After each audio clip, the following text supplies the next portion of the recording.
Hi. So, I was going to film this on the last day of 2023, and then I didn't. So instead I'm filming it on the first day of 2024. Because that makes sense. So yeah, this is the very last book haul of 2023. This has taken me months to prepare because I thought that it would be really fun to pack up every single book as I got it, wrap it up in gift paper, and then unpack them all. I got really tired of packing them. But yeah, so if I remember correctly, I ended up getting, I mean, mind you, it's been 3 months, but it's 55 books. 55 books. And 54 of them are wrapped up. Because the last one arrived on, good lord. Yeah. It's plastered on both sides. One is unwrapped because it arrived on the 29th. And I was like, you know what? I'm really tired of wrapping up books, so can't be bothered. But listen, I am aware that there are people who will comment. If they come across this video, they will comment about waste of paper, which, you know, is valid. On the other hand,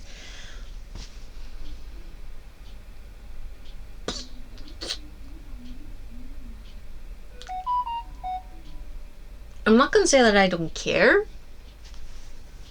I probably don't have a comeback to that one, so I'm just gonna leave it at that. So the fun part about giving yourself gifts is that, well, first off, you're the person who knows yourself best, so you can best make the choices that will please you. And of course, if you have a brain such as myself, you will probably not remember what it was that you got for yourself. So that's a plus. On the other hand, what I do remember is that, for the most part, because I did this in segments over the last 3 months, I do unfortunately remember that most of the ones that are in this wrapping paper and are very clearly little paperbacks, those are Agatha Christie. Because I am well on my way of getting every single one of the Agatha Christie novels. I am not fussed about any particular edition because they're changing out the cover images, and I'm trying not to be miffed about it, but it's not, I don't need a perfect collection. I am rather fond of it being a little bit eclectic. So yeah, without further ado, let's get right into you watching me unwrap books that I bought for myself. I wrapped for myself. Actually, let's start with this one. So it is big, it is floppy.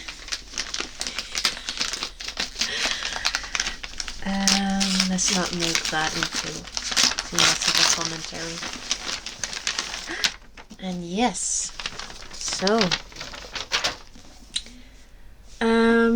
it's The House of Leaves by Mark the Danielowski.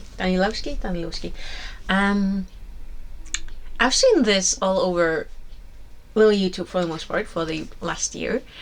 I can say that now.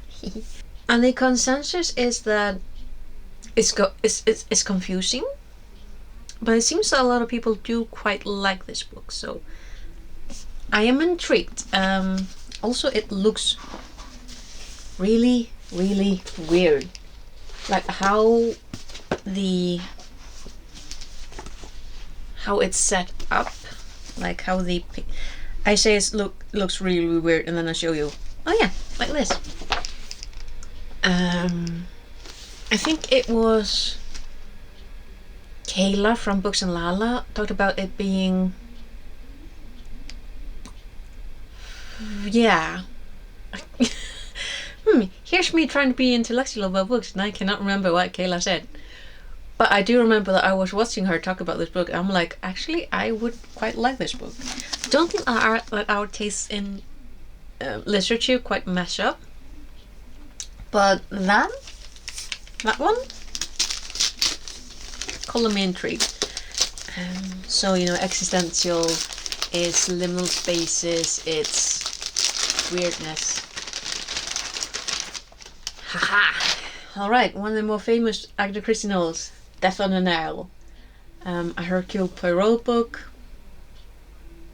Okay, I do have one complaint. This is the newer type of covers. The older ones have on the back here, they have like little mustache for Hercule Poirot. Can't remember what they do for Tommy and Tuppence and then Marple books, but the newer editions don't have that, so I take it back. I do have a complaint. This might be an Agatha Christie as well, just judging from its size and softness. Yes, it is. Yes, my second edition of And Then There Were None. Oh, it doesn't have the mustache on the back. What is it? But, so I retract what I just said. There isn't a mustache on the spine. But yeah, this is actually the Agatha Christie novel that got me into reading Agatha Christie. I have a thrifted copy of And Then There Were None. Really got me into reading Agatha Christie. Now, I'm brought up on the TV series. I can't remember what the name of the actor who portrays Hercule Poirot, let alone like Hastings or anyone else. But that classic TV series, that is the main reason why I cannot read a Hercule Poirot novel without basically remembering the plot, because though that TV series was just the best. Ooh! Randall Munro's What If #2. I read the first one last year, loved it. This is basically, serious scientific answers to absurd hypothetical questions. And the absurdity, I mean, it was really thought-provoking. It was a lot of fun. So I picked up the second one because I'm like, listen, I am reading that. I am so reading that. Let's pick a hardback. And this lovely geometric pattern. I really liked it. I remember that the best part about wrapping in this gift pattern, this gift paper, is that it was so easy getting it all to match up. So this is definitely the nicest that I managed to get a gift of any kind to look. Yeah. This is Patrick Stewart's A Memoir, Making It So. Because I was raised on Star Trek as well, so of course I'm gonna get Patrick Stewart. He's been really, really cool. I'm still on my journey of collecting memoirs, autobiographies, biographies. Have I read any of them? No. That's one of those things that just I am working on, so let's see. Another Agatha Christie, Mrs. McGinty's Debt. Yeah, I just had to pronounce it like that, so this one. Not Agatha Christie. This is Soso Natsukawa, The Cat Who Saved Books. If I remember correctly, I got this off Waterstones because it had a cat. It's about books, and the cover is just gorgeous. Do you remember what it's about? No. I'm guessing it's about like a cat that saves books. That is my guess. That is my guess. I got Bookshops and Bone Dust by Travis Baldry. And what I really like is that the edges are rich. This is definitely one of the few type of books that I approve of there being edge ridges. I do remember that one of the I read a self-help book that had these ridges. I just felt that in that case it felt too artificial in a way. Well, that was that, and this is now. Ooh. Anne Cleeves, The Rising Tide, one of Britain's best crime writers. Now, this is the main character, Vera, and I do remember there has been a TV show on the Icelandic national television, which is all about Vera, that crime TV series. I don't really watch television, so I haven't watched that. This is yet another one of mine trying to get into reading more genres in order to figure out just exactly what it is that I like to read. Like, in order to definitely figure out, do I like this or do I like that? Ooh. A Tommy and Tuppence mystery, N or M? Yeah, see, here, this is what I'm talking about. This sign. It does. So, Miss McInstead has the moustache. These are my favorite covers because they might make the spines look nicer on the bookshelf. Okay, but this is Sparkling Cyanide. I really do like this cover. It's really, really pretty. I like that one. Let's go for another hardback. No, there's not hardback. It's not a lot of hardback that I've got in the past 3 months. Yes. Okay, so this is one of those. So remember a few years ago in particular, there was a podcast that got really, really, really popular. Now, unfortunately, I never listened to it. I did see some content on YouTube, and it's the Welcome to Night Vale. Because yes, there's a collection of stories. This is the Great Glowing Coils of the Universe, Episodes Volume 2. I do have more of the Night Vale books in this pile, so actually wondering if I should bring it down just a touch, or if that's a mistake.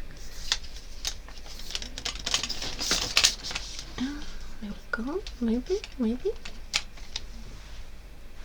I mean, you can see a little there. Yeah. Okay. Let's go with that. Another one, probably an Agatha Christie. Yes. It's a classic Hercule Poirot mystery, 1-2 Buckle Mao. Oh, the texture of this cover is completely different. Oh, and this one just has Poirot. Let's go for you. We get, or I get, C.J. Cook's The Lighthouse Witches. Don't really read a lot about witches. Let's see, a deserted lighthouse, a lost family, an impossible child. Now, of course, one of the bigger challenges of 2024 is going to be actually sitting down and reading the books that I've gotten myself. Like with the Agatha Christie books, I did not permit myself, and that's why the collection that I have now is so eclectic with the Agatha Christie novels is that I don't give myself the permission to buy more of them until I finished a set amount of reading. Self-help, Dr. Michael Mosley's Just One Thing, How Simple Changes Can Transform Your Life. Not for a video, I just find this interesting because I found out myself that when you do teeny tiny little changes in your life, that's usually where you get the biggest changes. Ew! Okay, it has a stiff spine, but it's soft.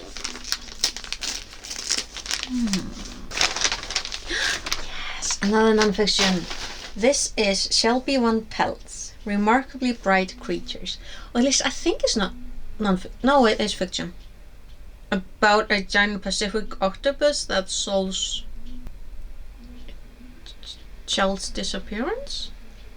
Why did I think this was nonfiction? You know what? Let's pick up something else. Oh dear. I cannot rely on my brain for anything. Okay, I like this cover design. Agatha Christie's Dumb Witness. I like this design of the covers. There's another one with... Did I order it this time? But it has like it's a Halloween one. I can't remember if I ordered it this time or if it's on the next basket. But it has a cat on the cover, and honestly, I like this silhouette design. And another who is this? Agatha Christie, The Body in the Library. The lampshade. And I do remember I just literally rewatched Gavin of not How to Train Your Gavin anymore, but Gavin Reads a Lot, where he's solving like the mysteries of the Agatha Christie novels, and he does Body in the Library, and yeah, so I do know what the twist of the story is. I know what the plot is, and I don't care because I'm still spoiled with the plot because of the TV series, because we watched them again and again and again every time they were on television. So, Steve Brusat's The Rise and Reign of the Mammals. I remember getting this because it's on sale. Was on sale. Look at it. There's also one with the I think dinosaurs, and I'm kind of waiting for that one to go on sale as well, because this nonfiction is all about the mammals. All about the mammals. Let's go for this one. Now, I do quite like this wrapping paper. The only thing is that it's really, really thin, so it tears really, really easy. So actually wrapping it, it's a bit of a chore. Ooh, Solara Gentile's The Woman in the Library. I feel like I was watching a video vlog of someone who was reading this book, and I cannot remember if they quite liked it. But the lettering is tiny. Why? It's the best indie novel awards 2022, and why do you have the letter so tiny? That makes no sense. No sense. Let's grab this one. Because tiny lettering, reminiscent of the classics, I'm like, listen, it's 2024. Just give me bigger lettering. I can. This is a Gavin inspiration for me buying it. Is Aaron A. Reed's Subcutanean 30287. So this is really, really interesting because apparently the ending, like, somehow this book is never the same from a copy to a copy. Like you get different minor details that are different, and like different vibe of the ending. Like apparently it can be from like hopeful to a more darker. So that is really interesting. I would love to know how they did that. Like, so that is one of the books that I'm rather interested in, obviously reading, because I bought it. Yes! Another nonfiction. Han Yun Chang. Edible Economics, The World in 17 Dishes. So this is all about numbers using food. Like when you were learning math in school and they were using apples and oranges, because food is a good motivator and works really, really well. Where am I at? Number 23. Oh, we're halfway there. Oh, living on a prayer. Night Whale. Yeah, this might very well be the first one. Welcome to Night Whale, a novel. A Christie, The Hollow. So Poirot 1. I'm not gonna spend, like I've been doing this entire video, like I'm at almost 25 minutes as of recording. I have not been talking about the books for the most part because that would take hours. And I would like to go to sleep at the proper time. Phew! Dang, not a clue. But I mean, listen, about these Silwet covers, I am really kind of falling in love with them. This is Agatha Christie. It's a Poirot after a funeral. Just, are you kidding me? With this? Listen. It's just pretty. I love it. I love the Silhouette designs. Hardback. If I remember correctly, I think I get the Agatha Christie ones from Amazon UK. Some of these books come from Amazon. Most of them come from Waterstones. And at least the Bookshops and Bone Dust one comes from Barnes & Noble. Yes. M.A. Cuisinart's Upon the Frosted Star, with these gorgeous sprayed edges. So this is a retelling of, might be a retelling of Swan Lake, just like the one that I got previously, which was based on the Nutcracker that I still haven't read. I mean, there's a lot of reading to be done. Another Pretty Palms. I feel like this pattern has been pretty much all over the place for the past years. Both in notebooks, gift paper, just you name it. Ooh, this is a Miss Marple one. That's right, Miss Marple gets this little icon. They do it with mirrors.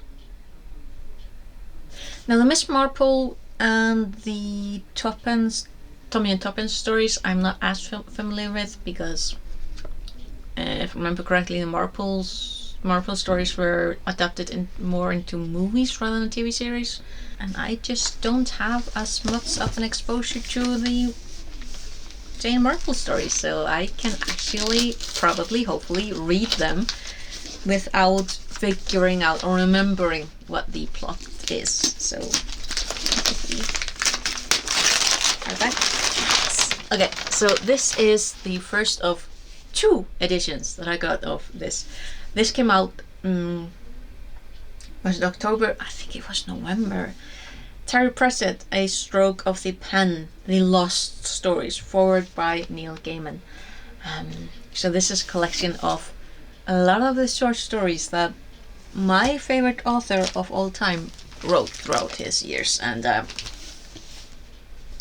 I am an avid fan of Terry Pratchett, so being able to get more of his stuff. That makes me happy. See?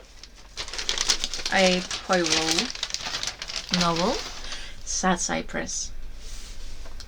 Look at that cover. Genuinely, reading more of Agatha Christie is definitely a thing for 2024. It's a little thicker one. Like I said about these other papers, like this a lot more sturdier. Literally has layers. Yeah. Kathleen Glasgow's and Liz Lawson's The Agathas. So this is book 1. Those are not gunfire. That is a cake, fireworks, because it's January the 1st and the weather was bad last night, so some people are catching up. But yeah, this is book 1 of their, I believe, series. I already got their second book earlier. I was gonna say earlier this year, but like last year, and I don't like jumping into a series when I don't know, what happened first. So I saw that one on sale. I'm like, you know what? Yes. And I'm still collecting Stephanie Garber's can't remember what she calls her series. This is A Curse for True Love. May the Best Villain Win. I do have Once Upon a Broken Heart trilogy. I do believe I have the other 2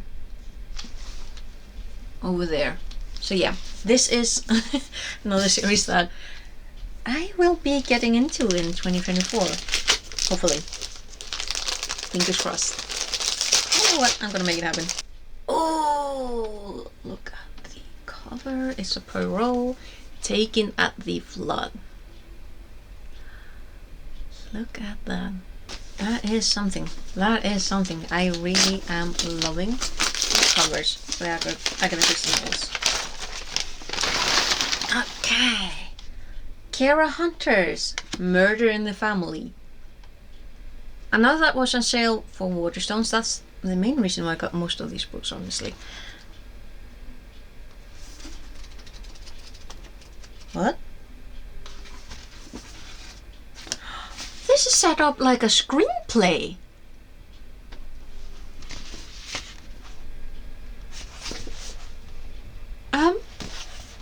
What? So now I have 2 books that are written like that. That's also Stephen Graham Jones, The Last Final Girl. Well, so I better be liking that type of writing style. Ooh, yeah, this is a thick one. Oh yeah. This is a Welcome to Night Vale novel. The Faceless Old Woman Who Secretly Lives in Your Home. That's not creepy at all. Not the slightest. So that is third. I know I have the first volume of the episodes somewhere in the pile that is still here. Ooh. Yes, so Agatha Christie writing as Mary Westmacott, Absent in the Spring. This is one of the romance novels. I think it's the thinnest one so far. So I still haven't read any of her romances as Mary Westmacott. Mainly because I'm not a romance story reader.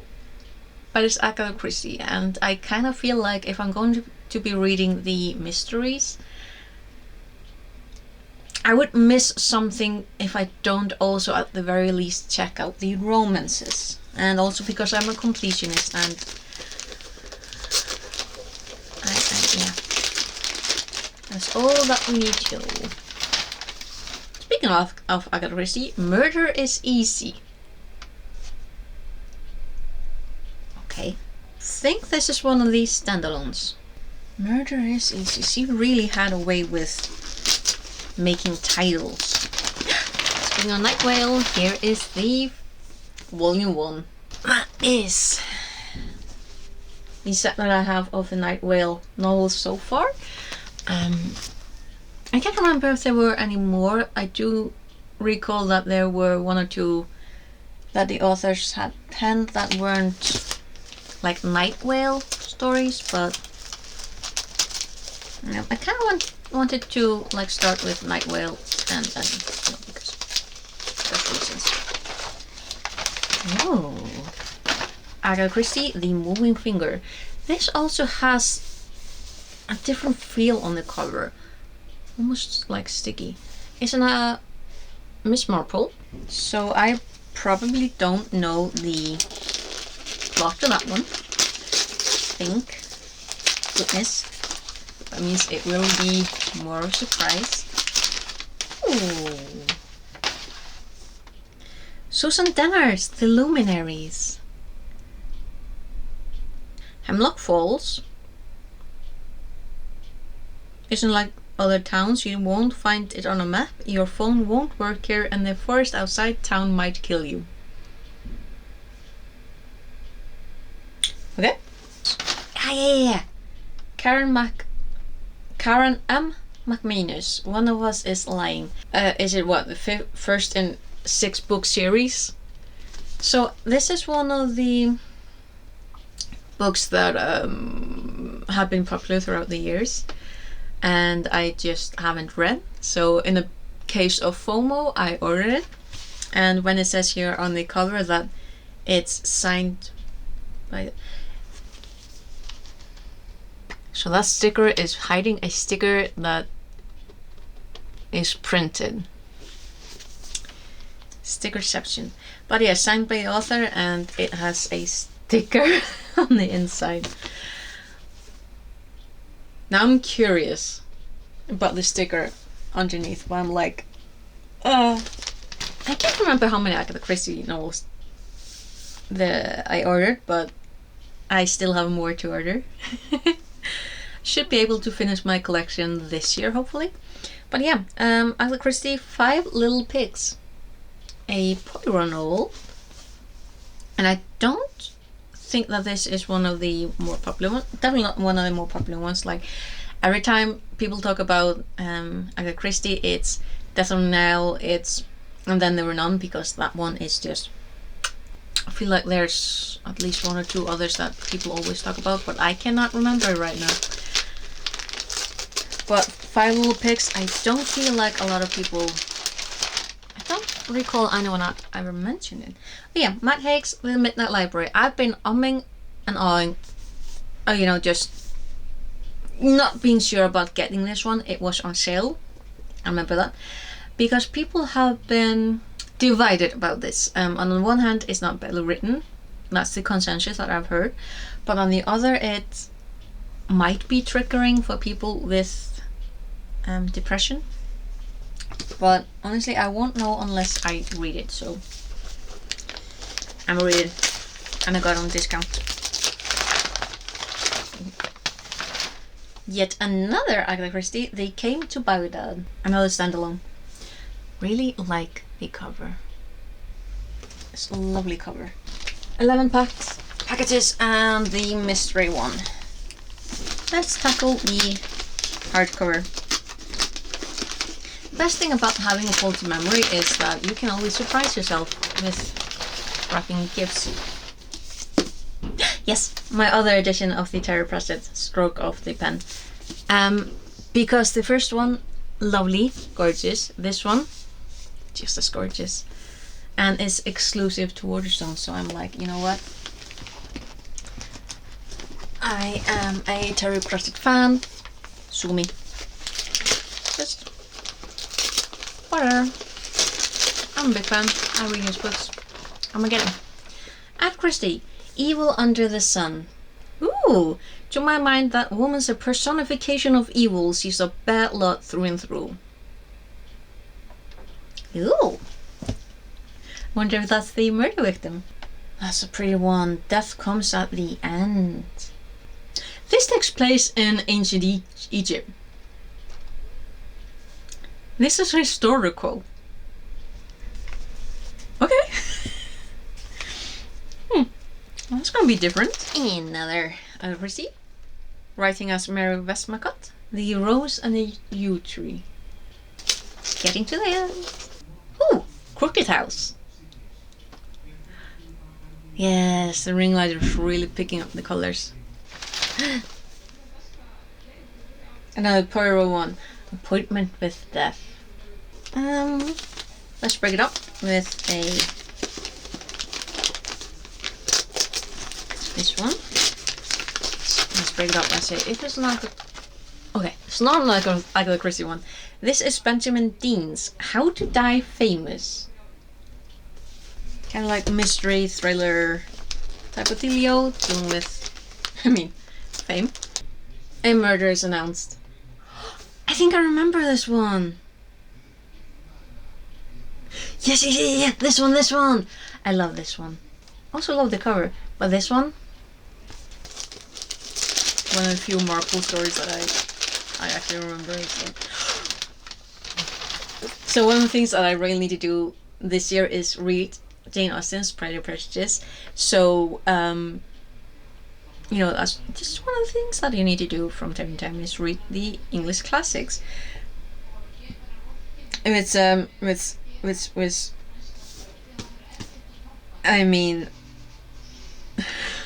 it's Pride and Prejudice and Zombies by Jane Austen and Seth Graham Smith. I remember when this came out in, good lord, when was it? When did you come out? Kan was det given ut?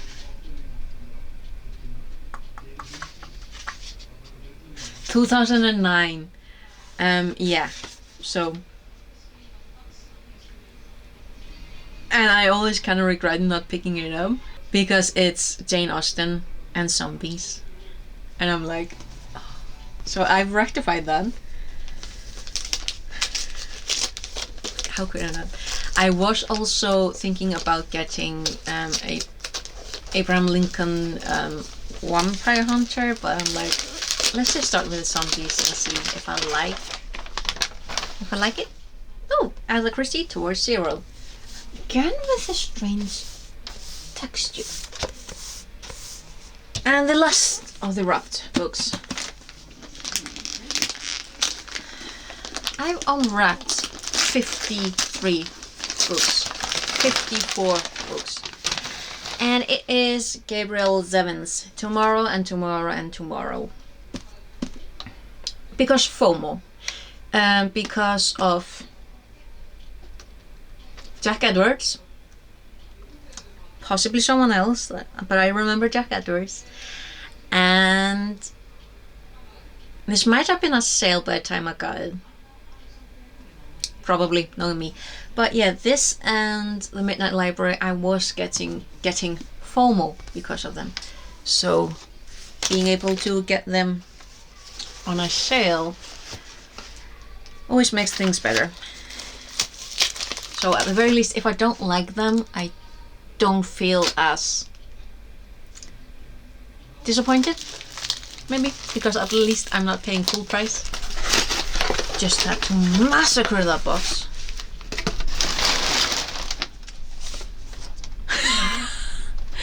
It's Finna.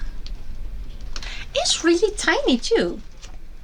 So Nina Kipri Finna, which is again with a strange texture, but yeah, I believe I can blame this one on. She's Canadian. She has cats. First language is Canadian French. She's really lovely. Why cannot I can't remember her name. But yeah, she was talking about this in a video of hers, and I'm like, you know what? Been seeing this around a little bit, so I got it. Barnes & Noble. Emily Fox. Got there in the end.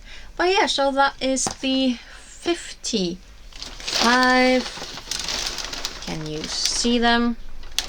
55 books that I got of my last book haul of 2023. I cannot remember how many books I got all in all in 2023, and I'm not gonna even try and tell you how many of those I actually finished reading. Some, but only a portion.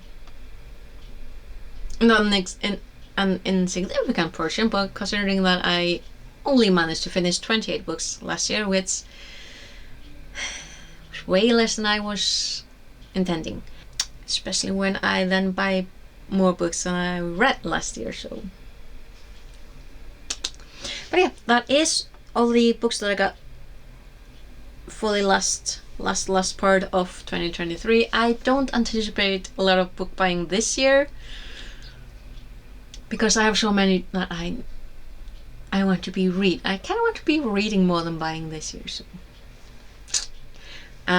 saying that, there are books on the way because of course. But yeah, oh, I'm so happy.